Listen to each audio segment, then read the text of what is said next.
Is it a bird? Is it a plane? No, it's Ashley J. Spencer. J. Ashley Spencer. Ah! I get a kick out of brew. Okay, so I am back for the second episode of the third part of the BREWDOG series. And this one is a... Excuse me. This one is a iconic one.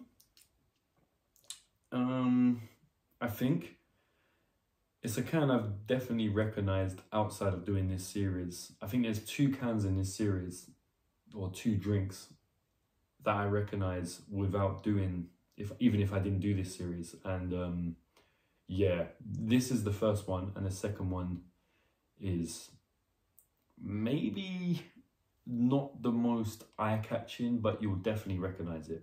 So I've just done the BREWDOG Post-Punk Tropical IPA, just got that right here. And I feel like this was a really good one to start off with. It was a high scoring 4. And I feel like you sometimes need somewhere between a 3 and a 4 is a good one to start off with, because you don't want to go straight in with the best one, because then your expectations are going to be high and they might go down. But you don't want to start with a bad one either. So I think a good to great beer, like that one there, is a good one to start off with. So, is it a bird? Is it a plane? Is it J. Ashley Spencer? No, it is BREWDOG Wingman Session IPA. The eagle has landed.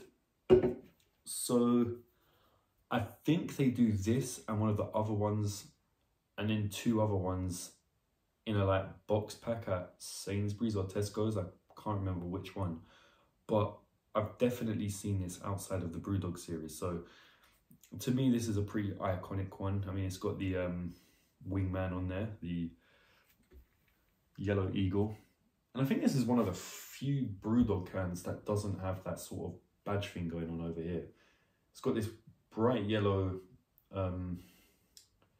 can with a blue eagle in what looks like a, yeah, some kind of flight suit, and anchor tattooed onto his cheek. Funny enough, for a stupid reason, I bought a ring with an anchor on it that me and J. Ashley Spencer just was like, yeah, you should wear that on your wanking hand. So if I can find it, I'm gonna put it at as the outro of this video. But yeah, there you have it, the BREWDOG Wingman. When I say there you have it, it's not the end of the video. I don't know why I said that. 4.3%, and I think that is a pretty eye-catching can. 5. 5. There's no doubt that that is a 5.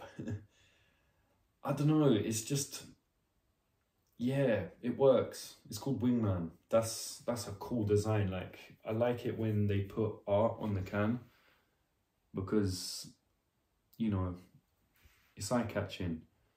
I mean, this is a very interesting looking beer. I really do like the artwork on it. That is literally a character right there. And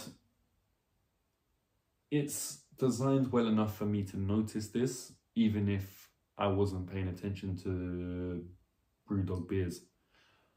I mean, obviously I know BREWDOG, not personally, but I know of BREWDOG. And even before I was doing this series, I used to see this and another one, which I think will be not the next one, but the one after, I think. I'm not sure.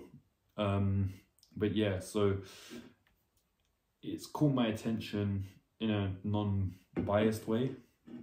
Non-biased as in while I'm not even paying attention to these BREWDOG beers. So that in a sense, speaks for itself. So yeah, I mean, it's a good design. I have no idea what it's going to taste like though. I hope it tastes as good as it looks, because, you know, its design is pretty bold. Oh, I didn't even do the 360 thing. Oh, I don't know if that smells good. That smells like, doesn't that smell like copper? It Smells very IPA-y. Oh my God, something just moved up there and scared me. The eagle has landed. BREWDOG, Wingman, Session IPA. So let's give this a sip.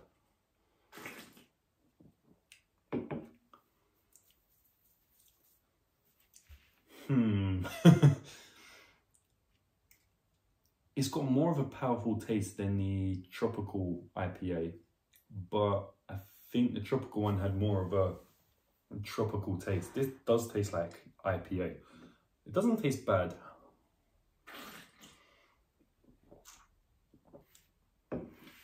It tastes all right, actually. It just tastes like a generic IPA though.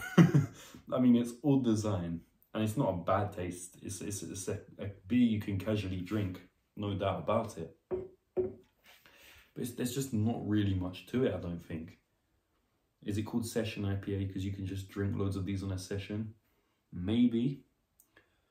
But taste-wise, if you were to put this in a cup, I don't think many people would remember it, as opposed to some of the other ones we've had on here, like Rattlin' Rum, Arcade Made, Candy Kittens, even Tropical IPA, that horrid, was it alcohol free hazy one. That was the worst one on this channel.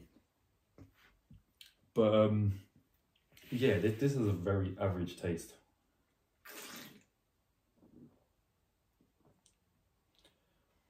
It's got a bit of a weird bitter aftertaste. I think I'd give that a 3. I'm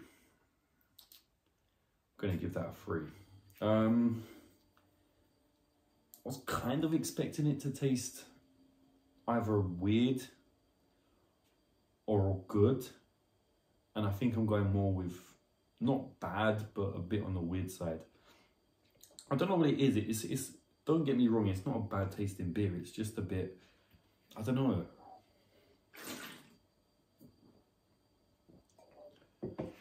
It's got a bit of a froth to it.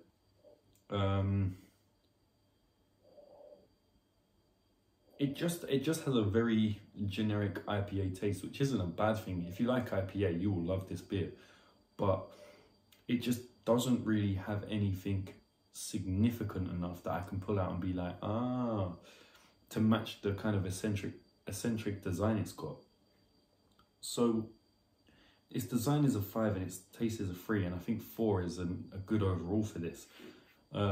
This is a drink that by no doubt is a nice drink. Like, it's a drink you could just have, but that's all it is. But it looks good, and that's a plus. I mean, if someone sees you drinking this, they're going to be like, whoa, look at that guy's can. Drink it and go, oh, well, there you have it. But me saying that isn't a dig at it. It's just it's just an average tasting beer.